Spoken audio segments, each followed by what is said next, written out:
Welcome back, everyone. I'm Nala. And I'm Faith. And this is the Sirens Den breakdown, theories, and things you may have overlooked from episode 1 of Loki. I'm so pumped. I remember weeks ago when we were like, excuse me, we have to wait how long for Loki? And now it's finally here. I've been able to tide myself over with Bad Batch, which has been coming out. But like the last week leading up to Loki was torture. Like it was like all this kind of like, it's fine, I have other things that I can like hold myself over with, just disappeared. I really liked it. I mean, I didn't really know what to expect. I knew it was just going to be kind of a cool, kind of zany live action, kind of in the style of Rick and Morty show with Loki. And I think they did a really good job with that first episode. They established just kind of what's going on, what he needs to do, and just kind of the general premise of things really well. It was really well acted. Like the Tom Hiddleston's obviously amazing, but the supporting cast they got for it is just phenomenal. I mean, about the same. I really didn't know what to expect, but I knew it was going to be awesome. And I knew that we were going to get pre-character development Loki, which is, you know, a whole new character. But it also was very satisfying because it tied up a lot of loose ends that we had. I think it was good for us because I don't think we've still processed Loki's death. So sad. But no, it was awesome. I expected jumps through time though, and that's obviously what we're getting. So it's kind of like another period piece, which I am all for. I love the superhero period piece genre. So all in all, it was awesome for sure. This episode was called Glorious Purpose, which is great because it's an iconic line from Loki, which he utters a lot throughout this episode. And it goes in, we're going to get into it, but it also plays into the themes of predestined or free will. Mm-hmm. Like if you have glorious purpose, then it's predestined, right? I mean, I'm expecting this show to be incredibly existential. It delves a lot into, you know, once he gets into the TVA and we find out what that's all about, which we'll talk about later, he gets access to his file, and it's basically just, you know, the worst hits of Loki throughout the whole MCU timeline. What I really enjoyed about that, though, was it's tied to how he really is in Norse mythology, is that he inspires change. He always loses in the stories, but he inspires change in the heroes. Mm-hmm. And that's exactly what Mobius says that he does in this episode, right? You don't win, but you inspire others to be great. And as soon as I heard that, because I took mythology classes in college, and I love it. Mm-hmm. And I was all about that. I was like, yes, tie it into real mythology. That's awesome. Once again, delivers a great performance as Loki. But again, it gave us a lot of closure with, I mean, for one, another way of how he dealt with Freya's death. Ugh, that always because gets now, yeah, it does. Because he loved his mother. And it's just, it makes me so sad every time. But and I didn't really put it together before that he directed them to her. Like I thought they were just kind of like in my memory, like I just forgot. Like in my memory, he was just, oh yeah, go there, you know, go check down here. Like it didn't click that he said go get Thor. It was go get and that really broke my heart when that realization came in that he killed his own mom. Mm-hmm. And that's the thing. He doesn't know that yet because he didn't do it. That all happened in Thor: The Dark World, which was after the events of Avengers. Which is predestined. We're going to be going through the backstory, characters, the setting, plot, Easter eggs, and some theories we have about where it's going to continue to go. So, as always, this is your official spoiler warning. So let's get into that sweet, sweet backstory that Loki is very well known for. Yeah, I like how most of this episode, or I wouldn't say most, but definitely half of this episode was for people who are new to the Marvel Universe to just give a general rundown of who Loki is as a character. And then let's be honest, for those of us who have been watching the movies, but we're not watching them religiously, the people who watched them when they came out and maybe might not remember the little details. I'm not one of those people. This was Neither all am I. very familiar to me. It was Loki's worst hits, but it was fun seeing. I am a sucker for the same storyline from different perspectives. It's really cool that we are able to explore all these different angles and see stuff from a different side that we haven't even considered. Like, I mean, there's just a lot. Obviously, Loki has gone through a lot, as you will see in his backstory. Throughout all the movies, he's been through a lot, and now he's right back at square one, pre-character development. I like how, because in the movies, Loki's character development kind of comes from facing everything horrible that he's done, like getting his mom killed and everything he did to Thor. And I like how they just, instead of him experiencing getting his mom killed, they just show it to him like a hostage.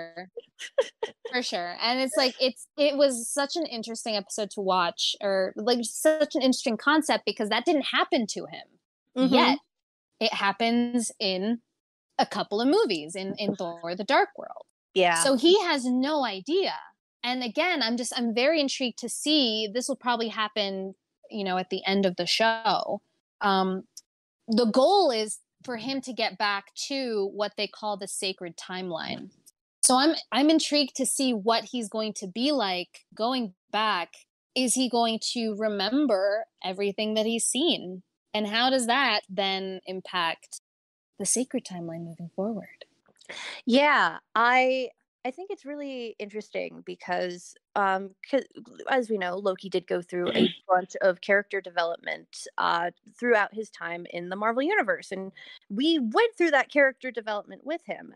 So the fact that I know earlier, one of the things I don't know if we talked about it on the show, but I know we had this conversation of that's going to be hard about the Loki show is hasn't had this development yet. It's kind of back to square one. Are we still gonna be on his side with this? Because we've already seen Loki grow. Like, why would we want to watch that again? So I think they did really well in like just kind of pushing that forward and just catching his character kind of up to speed. So he's still a different Loki. He still hasn't gone through all of that. But he's definitely gone through some of that and some different things that just, I think, it feels like a natural progression of where his development was at when he died to where it is at the end of this episode. I absolutely agree with that point. Of we're basically seeing him develop as a character yet again, but now under completely different circumstances. Because I don't know how, maybe him seeing the character development he goes through has in some way affected him. Again, this is going to be a very existential show because it goes back to free will and, predetermined destiny, with the fact that he goes to the end of his file. He sees himself die and he sees people mourn him, and is like, that's when it starts to, which is why this episode is aptly named Glorious Purpose. He starts to realize that this quest that he was going on in Avengers, he talks about being burdened with glorious purpose, is in fact for nothing. Yeah. And it really kind of goes back because Loki's the ultimate underdog. Like, he's always been an underdog story, and they really doubled down with that, just with the purpose of, you were always meant to be a side character. And it's like I know Mobius talks about it, Owen Wilson's character, which surprisingly I was not expecting would pull off short gray hair, but rocks it surprisingly well. Oh, this is just the first time I've really liked Owen Wilson in something. Yeah, he was very subdued. But he brought up a great point of, when he was playing through Loki's worst hits and like getting Loki to explain himself on why he made these decisions, always pointed out that everything Loki does, he doesn't he loses everything that he tries to achieve. But what he does is he makes characters better people, which is honestly like very profound, because that's what he does. He inspires change through his actions, and he inspires people to be better versions of themselves, including him, honestly, just like in the real mythology. Which I really do love the care that Marvel has put into, not only just in the comics, but like in the films as well, of pulling from Norse mythology, because it is quite iconic. Yeah, no, I think we were kind of worried about story things going in, and I think I'm really excited to see this particular Loki's journey, because I think what he went through in the first episode was a lot for a person to take in, and I really want to see just kind of what he does with this information, because ultimately I think he's still scheming. I think, kind of going into a little theorizing on where it's going to go, I think he's going to kind of realize that, oh hey, well, this may be the sacred timeline, but I'm the Loki who defied it, and went against it and beat it almost. I just So realized he's the only person with free will in the entire multiverse. Mm-hmm. Out of everybody, he's the only one that can make decisions. Yeah. Whoa, that's kind of profound. Because not only because there's like, it was Loki variant whatever number, so there's definitely been Lokis who've done this kind of shenanigans before, but he was the one who, just even with that, was able to jump around and get past the time police who are keeping him prisoner. Very cleverly. There was definitely a lot of trickery going around. Like, Loki's known for being good at, fighting with weapons, but this was definitely, it showed his mischievous side, which is actually, commented on. He talks about all the things that Loki has done, not being too mischievous, except for when he was DB Cooper. I'm so happy. I love that the DB Cooper, the Loki's actually going to be DB Cooper. We're going to find out what that's about. And we've all just been like, oh man, what crazy plot line is Loki gonna get into with the time people that ends him up in the 70s? And it's not a one. He just did that once because he's Loki. And I love that. That's such like a tease that I think paid off beautifully. I love it was a bet against Thor. Like, he lost a bet, and Heimdall's in on it too. Between the three of them, I just imagine like them getting drunk and having some kind of bet going on. Like, you gotta steal a bunch of those Midgard money things and then like bring it back. It sounds so fun. I want to see that. Right? I want a whole episode on just that. More DB Cooper Loki, please. Say that 5 times fast. So I mean, this brings us into just the array of characters that we have been introduced to in this show who work for the TVA. The TVA is a very retro looking place, and we'll get to that. But the people working there, it gave me very Good Place vibes, with how it's just another bureaucratic entity, like ominous decision-making people. And it's so funny how that translates across so many different, topics. There's always just some bureaucratic setting. Yeah. Which translates us perfectly, because you say the Good Place, right? Casey is the first person we meet. Yep. Casey, who played Jason's friend in The Good Place, plays yet another adorable character. In Casey, he is a TVA agent who is very peppy and nice and sweet, and is a cinnamon bun that we need to protect. Yeah, I like Casey because he demonstrates that, yes, there are people in this world who exist purely to be badass, like, time agents, and there are also those who exist purely to be and work an office job. Can you imagine just like 24 hours in office culture? There is no time in the Time Variance Association Alliance. What else is some cool characters? Mobius M. Mobius? Indeed, who I guess is different from Morbius. Doubt Owen Wilson's gonna turn into like a bat vampire.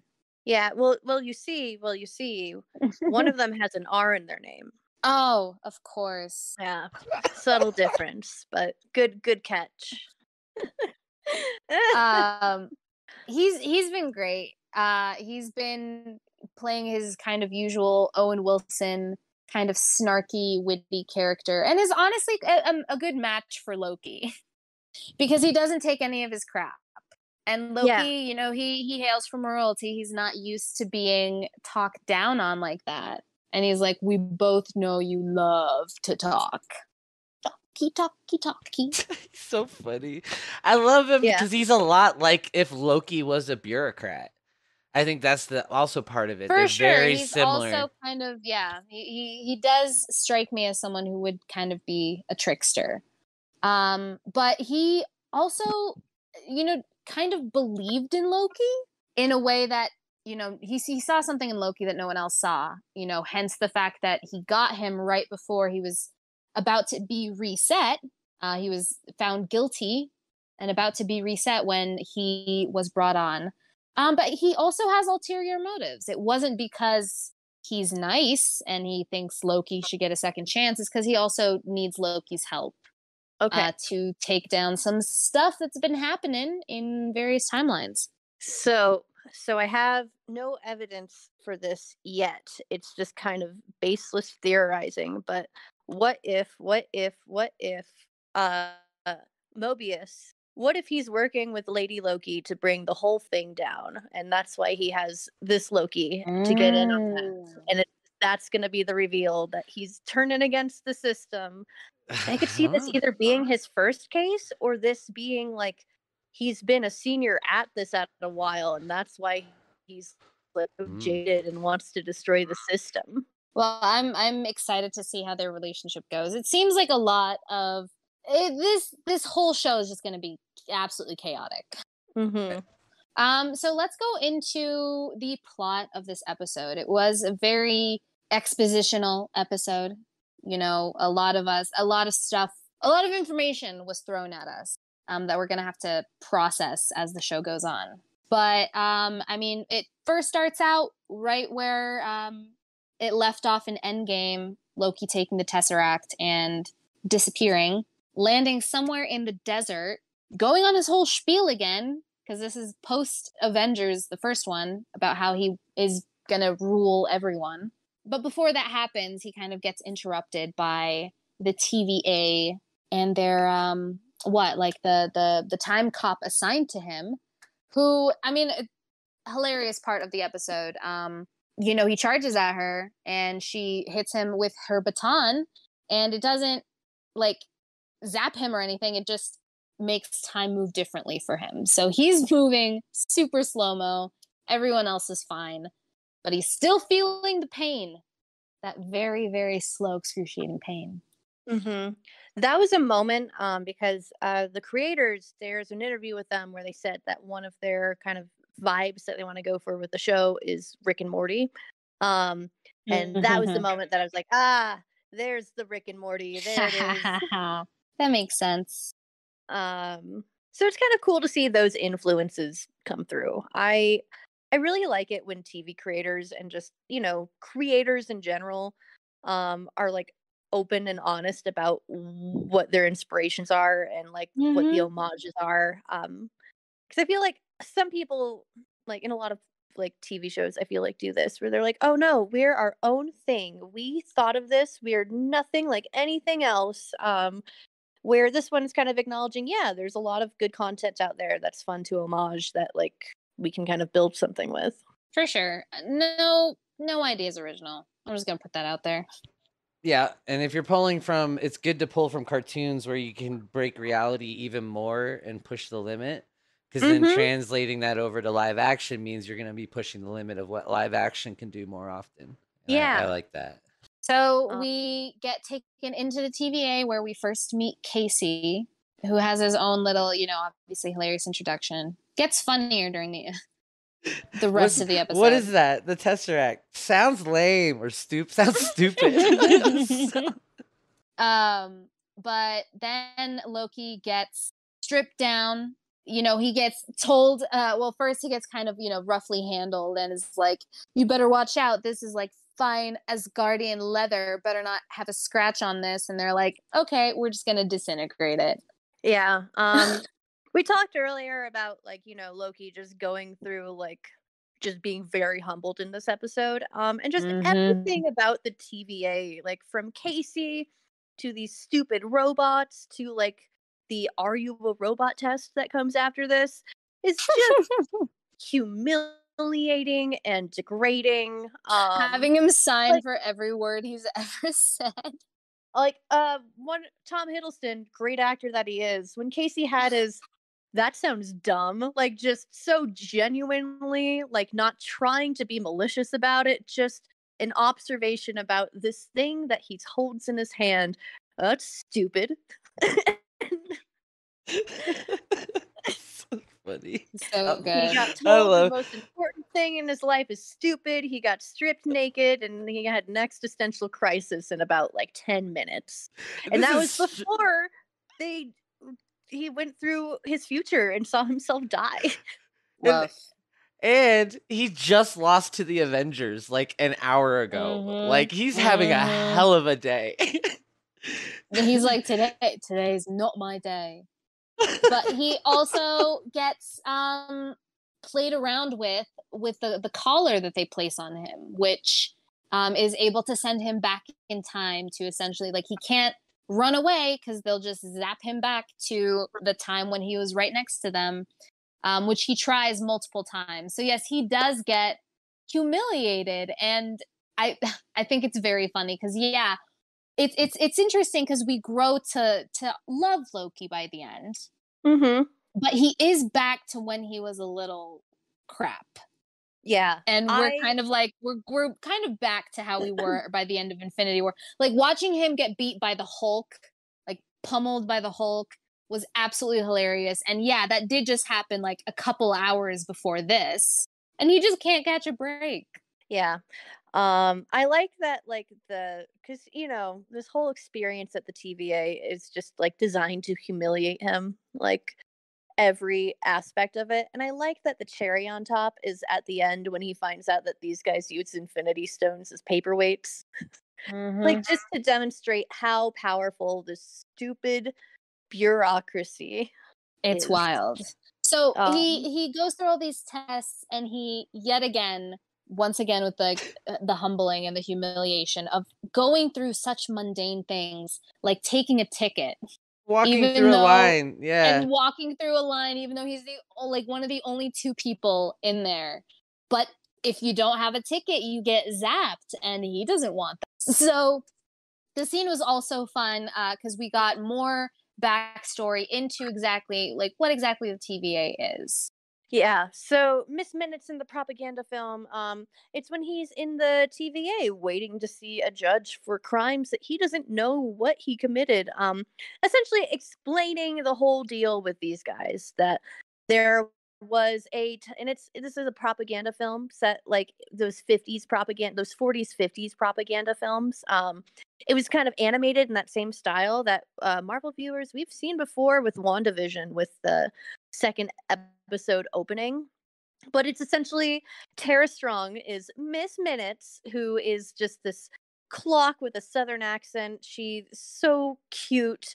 Who just goes on to explain how there was once just a bajillion timelines and they were all at war with each other. But then the timekeepers fixed everything and turned everything into the sacred timeline. And you're here because you defied the sacred timeline accidentally, doing anything from taking the Tesseract and poofing off to Mongolia, or just deciding not to go to work one day, which it was a really funny commercial. I really love Miss Minutes. I really hope that that's a character because that'd be a really fun way to keep kind of explaining rules and just areas of this world, is with Miss Minutes and those propaganda films. Kind of like how BioShock or oh god, there's what other video game? Fallout, of course. I think that would just a really fun way to kind of just, because one of the things is, I think in about a minute we got the general gist of what's going on here. It was just so I really hope we get more of those. I love that. Just a little tidbit. Tara Strong was also the voice of Twilight Sparkle in My Little Pony. And this voice honestly felt like an amalgamation of all 6 of them.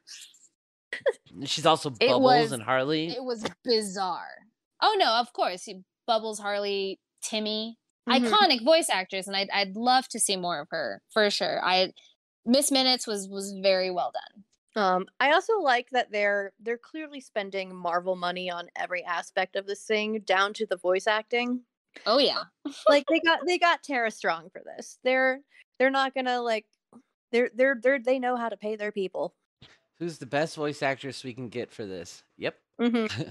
Definitely loaded with Easter eggs and, talking about like the Nexus timeline. And so that brings up a good point, because if Scarlet Witch is the Nexus being, then all time branches off her, right? She is the sacred timeline, essentially. Is that what that means? I don't know. I think it's just in all things Wanda is constant. So I think maybe, I don't know.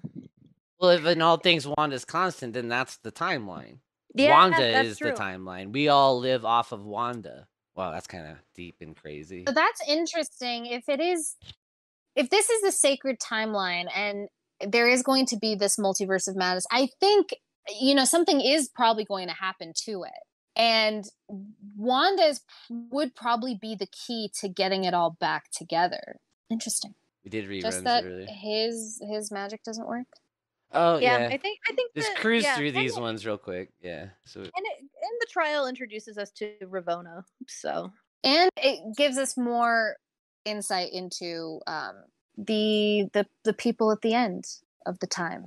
So Loki is gonna be sentenced to be reset and then gets spared by Owen Wilson's character, because while this has been happening, Owen Wilson has been dealing with his own stuff, or Mobius has been dealing with his own stuff, going to different times where there have been variant disruptions, and also Minutemen, which is the name of the time soldiers, killed. There is someone out there murdering the Minutemen and taking the grenades that reset everything, which are, very powerful devices. The people at the TVA are quite powerful, which Loki will point out later on in the episode. But they don't, he finds out that they're not one to mess around with. Mm-hmm. Yeah, I think this episode does a really great job, especially with moments like seeing these dead Minutemen, and later in the episode watching them die. It's because we see just how powerful the TVA is, just in how they can just whip Loki around like it's nothing. So we know whatever we're facing is stronger than that. So after he gets saved by Mobius, he goes into the recaps, which we did talk about. It's part of his backstory. But then really shines as Loki and is able to trick his way into getting free and evading all of these people who are now chasing him around the TVA, which is where we get our second Casey scene, which is a great, excellent scene, and where he talks about the Infinity Stones being paperweights. And also not being intimidated by Loki in the slightest, and just being genuinely curious at what a fish is, because his life is 24-hour office. Yeah. He reacted to being made a hostage under the threat of death, like someone would in customer service would react to kind of like a little bit more of a rude customer of like, whoa, okay, buddy, hey, how can we make this right? It's totally right. He resonated with a lot of customer service workers. Yeah, he really represents just the mundane job side of things, which I think all existential shows need, really. That actor is so funny also. Well, that's crazy because that plays into the themes of the 50s, because what happened was a lot of men from World War II came back, right? And they had all this action and all of this stuff, and now they're forced to get desk jobs. And that's why you see the rise of James Bond in this era and whatnot, because it's escapism for men that became really big during this time. So it kind of plays into that 50s aesthetic in a weird way. With that, we get the information of the Infinity Stones not being powerful in the TVA, and Loki kind of comes to this realization of, is this the greatest power in the universe? If it can render these Infinity Stones useless to paperweights. And he's about to get caught again when he goes back to the room where he was with Mobius, and just stares at the Tesseract and, comes to realize that, it comes up with it all coincides with his talk of glorious purpose, and how these stones that he's been chasing literally are useless in the grand scheme, in this greater power. It keeps coming up, how he equals nothing, right? Like in the trial, he equaled nothing. These stones equal nothing. Like you are, and it goes into, he's the weakest Loki of all the timelines. But I mean, at the same time, he's also the Loki that defied the timeline. Like in a character who defies everything, all these other Lokis go along with the plan, and he essentially just defied God without even meaning to. And I think that's what ended them up here. Is I don't think the other Lokis took the opportunity, or just missed it, or something. And honestly, again, I'm excited to see these different versions of Loki, because the range that man has is just gonna definitely come to light here. It already did in this first episode. He went through. He's having to process so much. Also, having just processed so much. In the souls being the stones being paperweight things. So when we open the desk, I love that there's a soul stone in there. There's two, and that means there's two different timelines where just someone died for a soul stone, and that was supposed to happen, and just Time Police came in and went, nuh-uh. Two people died for something that just got confiscated by Time Police. I want to know who they were. Yeah, definitely more backstory with that, with these Infinity Stones. I think a lot of people are still a teeny bit confused and upset. What if there's just a bunch of Thanoses in, like, just that have come through, and it's just he acquired it when he wasn't supposed to yet, and Time Police was like, not yet, buddy. And he'd be like, come on, and then be reset. So obviously by the end of this episode, we find out what the driving force and the main antagonist in Loki is, and it is in fact Loki. So that brings us into that's going to bring us into our next episode. But before we finish out this one, let's talk some Easter eggs and theories, because there were a bunch here. Yeah. So one of the very first things that we see here, that's really cool, is when Loki's being processed. When they list his gender, they list it as being fluid. So that's just like an awesome little nugget of just information and a little bit of representation. But that also opens the door to different versions of Loki, specifically a version that we get in the comics, Lady Loki. Lady Loki in the comments, it was a body made for Jane Foster, or no, I think no, it was a body made for Sif. But Loki ended up taking it for himself, and that was the form he took. So I don't know if they're going to go with that same backstory, but there's been rumors that Lady Loki is going to make an appearance in this show. I almost just called it WandaVision, and it is not WandaVision. It is Loki. But there's a Loki Vision. What if we just called all Marvel shows with just like whoever the main character is and then Vision at the end? Excellent. We had Falcon Vision before. Fabulous. Or Bucky Vision even. But yes, we're pretty sure that Lady Loki, actually I think it's been confirmed that Lady Loki is going to make an appearance in the show, and that's kind of how they're going to open that door open for it. So let's get into some of these other Easter eggs that were in here.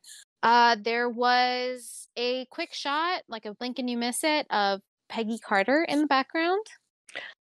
Yeah, I love that little Easter egg because, of course, of everyone that we've seen in the Marvel universe, Peggy's going to be the one to end up here. Well, I can't say the comparison I made earlier. She's the one to mess around and find out. I can absolutely picture Peggy on trial being like, I'm absolutely justified in all of my decisions. And they're like, you know what? Yep, not guilty. And I could also see Peggy having ended up in some situations that do kind of deal with dumb time stuff.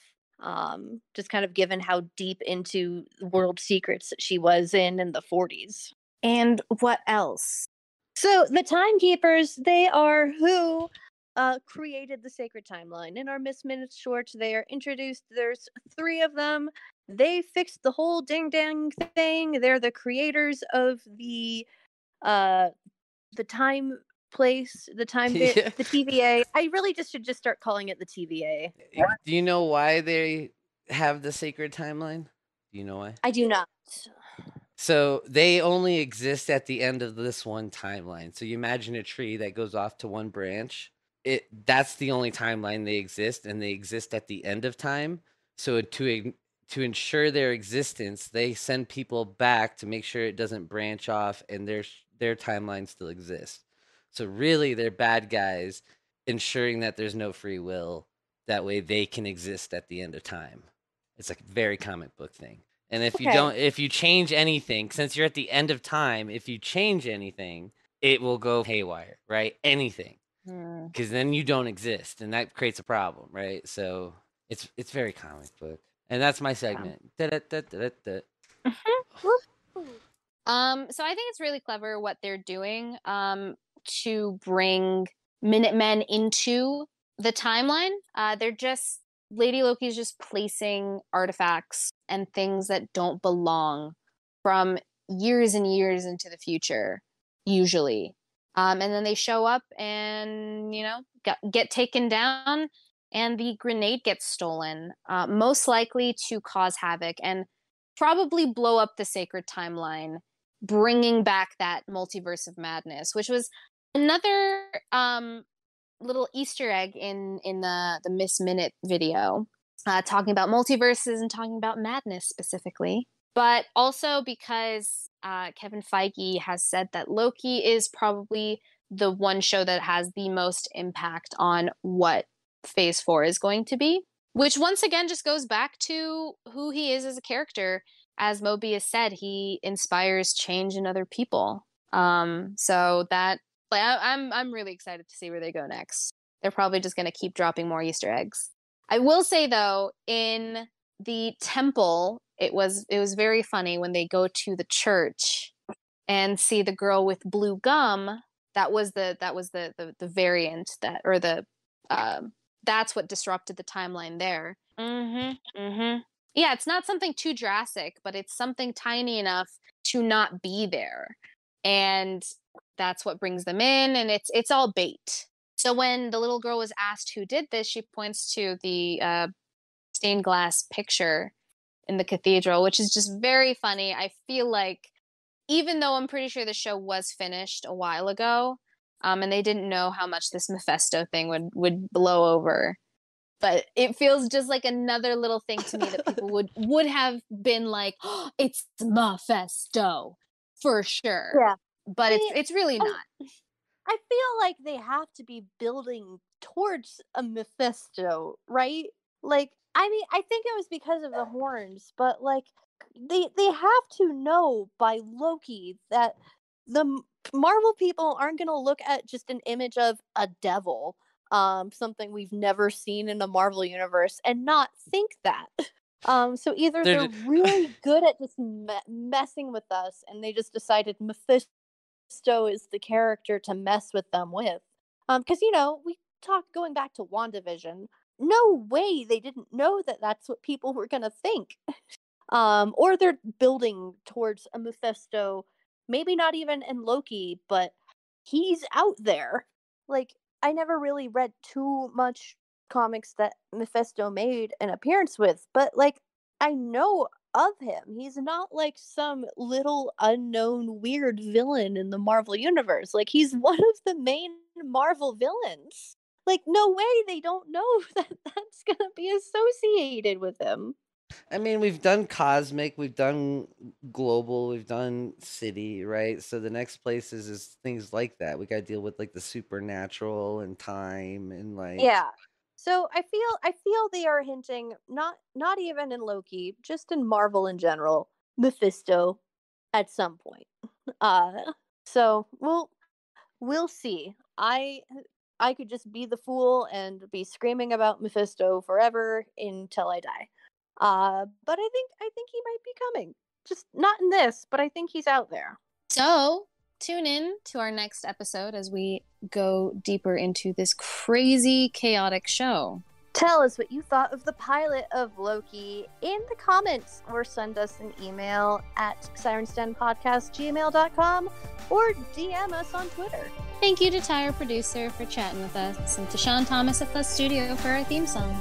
We'll catch you next time. Bye! Bye!